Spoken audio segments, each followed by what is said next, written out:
Bonsoir, monsieur le comte. Bonsoir, monsieur Edmond de la Verge. C'est toujours avec le même déplaisir que je vous reçois sur ce plateau. Vous arborez une fort jolie cravate, monsieur le comte, ce soir. C'est celle de Mickey? Oui, j'aime bien Mickey. C'est que j'aime bien Disneyland, en fait. Et pourquoi cet engouement pour Disneyland? Eh bien, Disneyland, c'est le seul endroit où l'on peut sauter Blanche-Neige et Cendrillon, alors que les 7 nains vont balader les gosses à la mine. Que pensez-vous de la guerre, monsieur le comte? Un type dans votre genre ne doit pas être contre, non? Je voudrais tout d'abord saluer la fidélité de notre public, qui est de plus en plus nombreux, me dit-on, à apprécier nos rencontres. Monsieur de la Verge, c'est avec plaisir que je répondrai aux questions pour le journal Le Précoce que vous représentez ici. Je vous demanderai donc votre avis sur l'existence de la guerre, monsieur le comte. Ah oui, quant à la guerre, puisque vous voulez aborder ce sujet, il n'y a pas à être contre ou pour. La guerre est dans la nature humaine. D'ailleurs, dès l'aube, mes particules intimes font la guerre à mon cerveau. Ou l'inverse d'ailleurs. La guerre serait inévitable, selon vous? Je citerai cet adage latin. Si tu veux la paix, prépare la guerre. C'est très beau. Mais moi je dirais plus prosaïquement, si tu veux pas que l'autre t'encule, alors encule-le avant. De plus, on a ainsi une belle chaîne de l'amitié, là, non? Certes, c'est une réponse digne de vous, monsieur le comte. Mais croyez vraiment que la guerre est dans la nature profonde de l'homme? Prenons un exemple concret, monsieur de la Verge. Vous mettez dans une île 2 hommes et au milieu une femme top canon, genre Belluccia. Eh bien, à votre avis, ils vont s'envoyer en l'air d'un commun accord peut-être? Foutaise! À moins que ce soit les 2 Apollons qui prennent leurs pieds devant l'Aphrodite et pleurent. Possible. Mais ça, comment dire? C'est une autre paire de couilles, hein?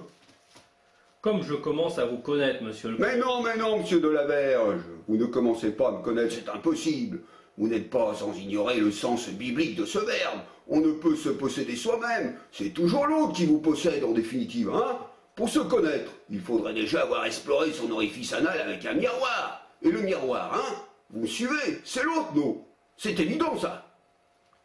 Le fameux jeu est un autre, c'est ça?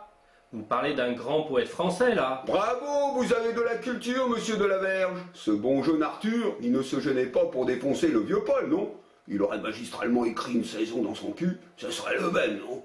Le tout, c'est de donner une dimension poétique aux choses. Après, on est sauvé. On dirait que dans votre bouche tout devient sexe, c'est une manie.